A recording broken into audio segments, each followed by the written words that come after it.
Hello and welcome back to another reaction. In this occasion, Avatar: The Last Airbender Season 2 Episode 3.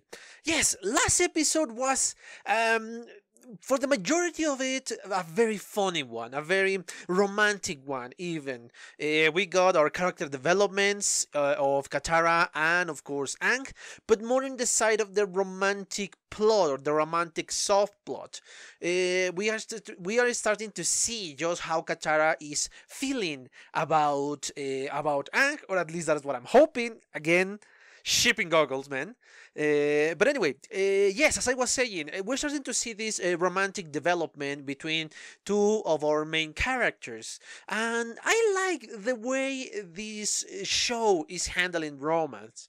Again, it's not on your face, it's been progressing little by little, and yes, we know that Aang is kind of in love from almost the beginning with Katara, but I would like to see just a little bit of more development from Aang. But once again, I need to remind myself, Aang is a 12-year-old. Or perhaps 13, I do not remember. So it's very, very young. So I need to remind me that fact. But again, I love that Katara is not just immediately in love with him. She's starting to see him as a possible romantic partner. I don't know what twist the show is going to give us. I don't know how they are going to handle the romance in the next state, even if there is a next state. But so far it has been wonderfully done. And of course, the comedy of the episode is fantastic. But obviously, in the last 2 minutes of the freaking episode, we got a green reminder that this is war, and obviously that the Fire Nation is very, very powerful, because now they just capture Omashu, a city that I speak very highly about their defenses, about the defenses of this city in the previous season. So yeah, it's now really the plot. The plot is still there, and I love these little reminders that the Fire Nation is still very powerful, very, very powerful. And I'm curious to see what is going to happen, because now the main possibility for Aang to learn how to earthbend is behind enemy lines. So yes, I am excited to see what the hell is going to happen. But enough about this. Let me just remind you, yes, I know, let me just remind you that if you are not subscribed to the channel and you enjoy this content, please consider a subscription. If you enjoyed the video, give me a like and leave a comment so I know what you think about my reaction about the episode. And yes, I know I sometimes I sometimes just took too much time to answer your commentaries, but I really try to answer them all. So, but anyway, yes, enough about this presentation. It's been for too long. Let's just cut all of this and watch the episode, shall we?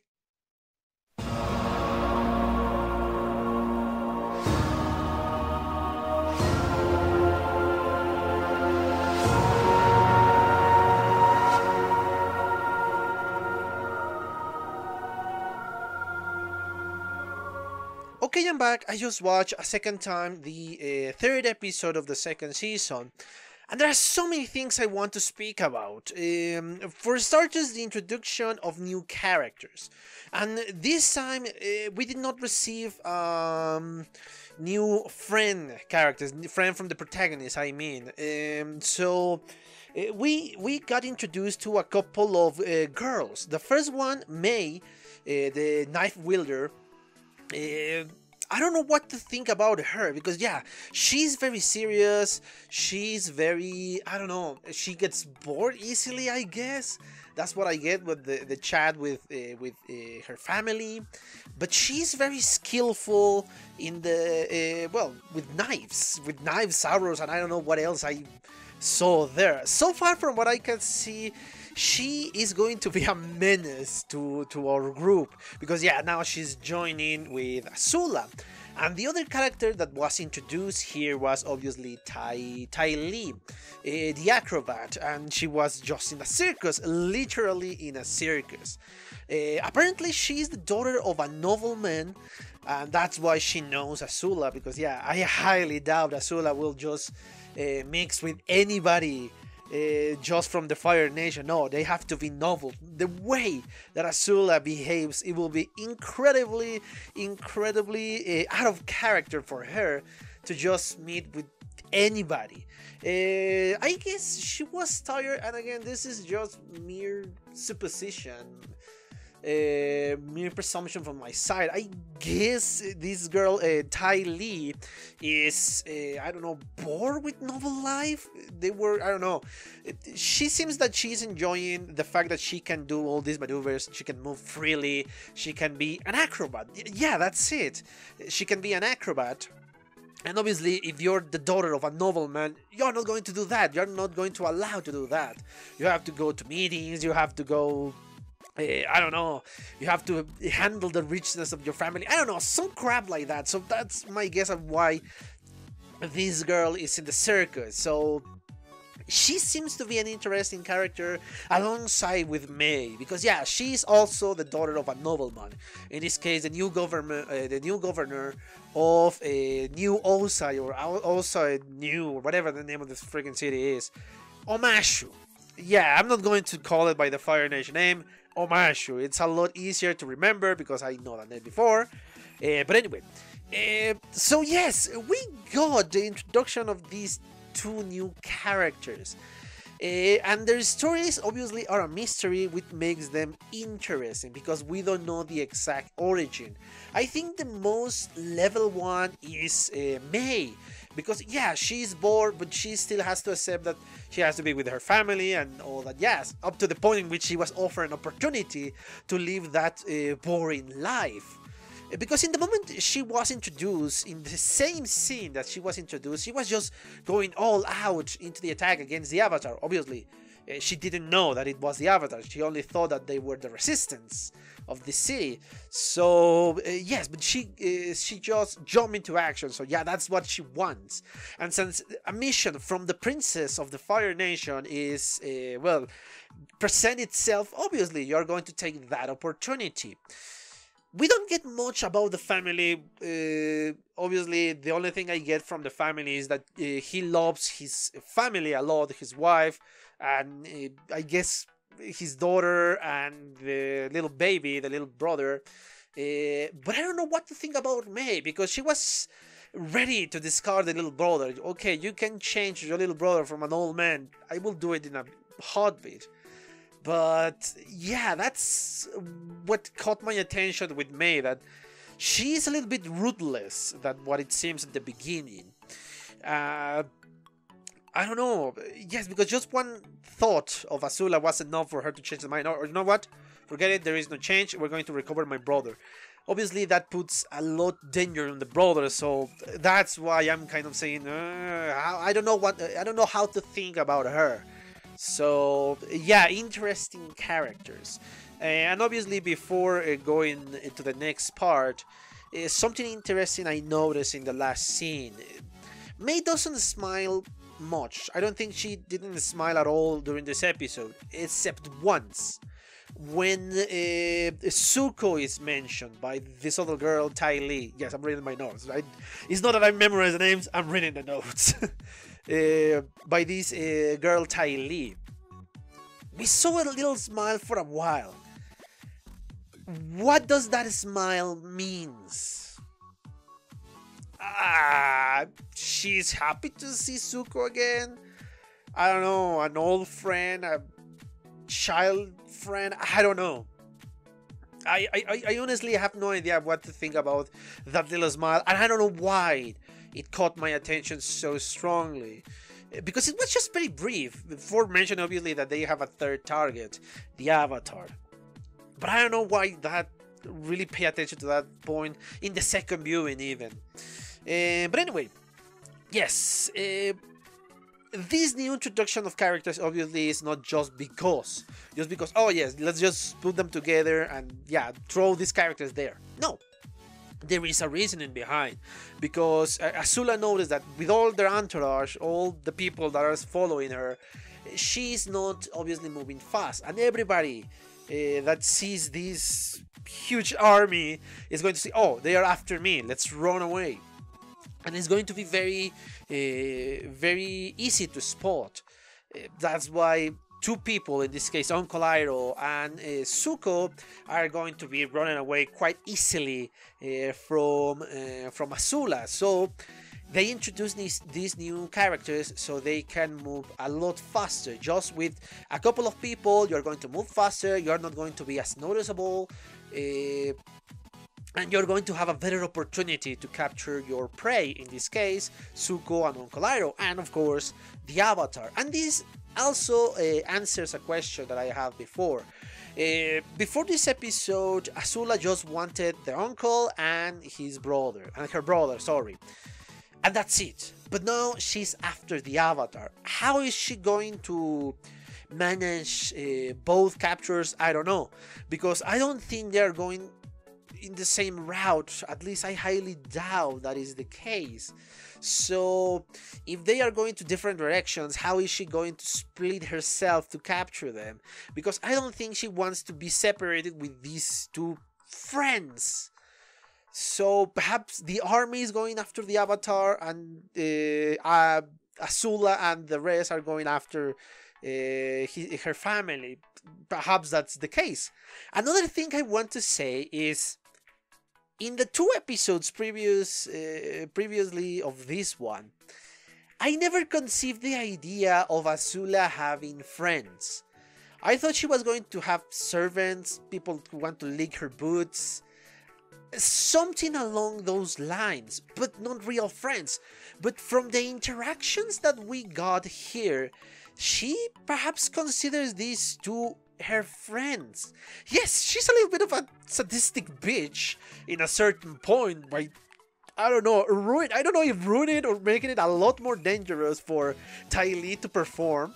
But yeah, she's a sadistic bitch, but still, the way they receive her and the way she treats them really speaks of a little bit of friendship here.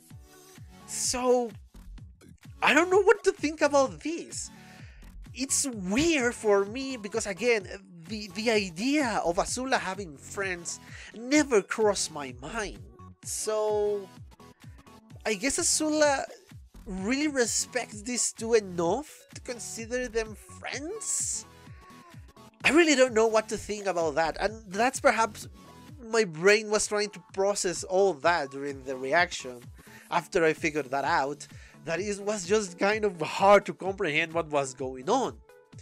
And yes, I know I've been speaking about Azula and her group a lot because I think that is the main focus of the episode, or at least the new focus of the episode. Because yes, Aang and the rest of the gang, they don't got character development. We know that they are noble. Of course, we knew that they did not want to attack the kid because he's just a child. He's completely innocent. And they want to give the child back to his parents. So yes, obviously we got that side covered, that all the shenanigans that happened with this kid, or thanks to this kid. So yes, it's an interesting story, but I don't think it's the main focus of this episode. At least I don't think so, because again, we did not receive a character development. We did not receive the plot, advancing the plot in this side. We just got an excuse for them to be in the same place with Azula, because yeah, they have never met. At least I don't think they have met before. So yeah, and I love how the plot is trying to say, yes, all of these people need to meet, but it needs to make sense. And in this case, it really makes sense. So again, I love that fact. And obviously, the other part I need to speak about is Bumi.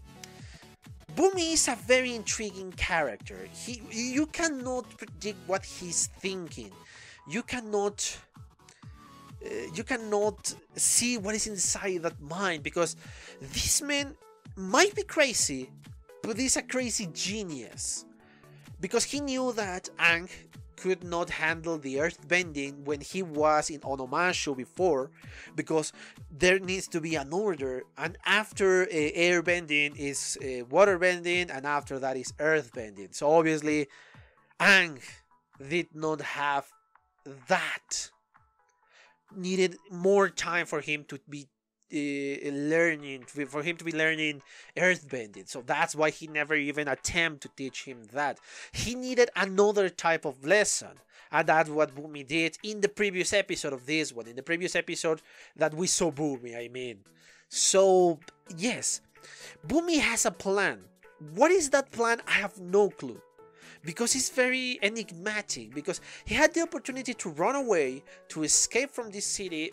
But he said, no, I need to stay here. So why he needs that? What is his plan? What is he doing so that is absolutely necessary? There are so many questions I have with Bumi's plan, and I want to know said answers. But obviously those were not given here. And yes, I love still the humor that we got with Bumi, the little movements that he did when they were negotiating the exchange of prisoners, let's say. And obviously the 85 yin. Jesus, I thought there were just two, honestly, yin and yang. I don't know. I honestly have no clue of this. But 85 apparently, so yeah, it's positive. Oops. Positive when you attack, negative when you defend, and neutral when you do nothing, and I don't know, 80 something else, 82 more, or perhaps 85 more. I have no clue what he's talking about. If you know, please let me know, unless it's a spoiler, please. But yeah, it was a weird episode, but a very enjoyable one. And yes, I love, before I forget something, before I forget this, I love the plan that they have to rescue all the citizens of the city. They gave them a fake sickness that is obviously been previously spoke about, and the veracity of said sickness come from a soldier that encounters somebody else who has that sickness. So yes, the story makes sense for the Fire Nation, so let them go away. That is brilliant, and I'm glad that the governor of this new city, or well, the new governor from the Fire Nation is not cruel for them. Oh, burn them alive so we would not get the sickness. Thank God for that, because that will have a very dark turn for the episode. So, yes, I think I exhausted the topic of this one. I hope you enjoy it. As always, guys, if you enjoy the content of the channel, please consider a subscription and turn on notifications so you can get, well, up to date with what we get in this channel. If you enjoy the video, please give me a like, and obviously leave a comment so I know what you like and what you don't like. If you want to follow me on Twitter, the link is in the description below. And remember, I don't know what you should be remembering. Anyway, yes, enough about that. I'm going to start to ramble a lot more. So, yes, I have nothing else to say, but thank you for your attention, and see you on the next one. Bye. Okay guys, I hope you enjoyed that video, and if you did, give it a like, so the algorithm from YouTube will help me out. And check my other videos, share them, and also why not subscribe to my channel and join this community. And as always, I want to thank you for your attention, your likes, and even your dislikes, your comments, which is something I always look forward to read. And yeah, once more, thanks, and see you on the next one.